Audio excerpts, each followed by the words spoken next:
Are you getting irritated by iPhone issues like overheating, storage full, or working slowly, etc.? And you decided that you want to give a factory reset to your iPhone? No worries. In today's video, I will show you how you can do a factory reset on your iPhone and also save your data. So, let's get started. Here are some additional things to keep in mind. First thing, make sure you transferred your important files like photos and videos and contacts. Secondly, log out your Apple ID from your iPhone. And lastly, the reset process may take some time, so be patient. Now, all you have to do is open Settings, scroll down, tap on General, scroll down, and tap on Transfer and Reset. Now here, you can see the Erase All Content and Settings. Tap on it.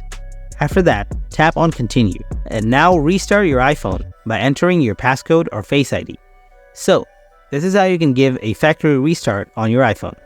If you have any kind of questions, please ask them in the comment section below. And don't forget to subscribe to our channel. Thanks for watching.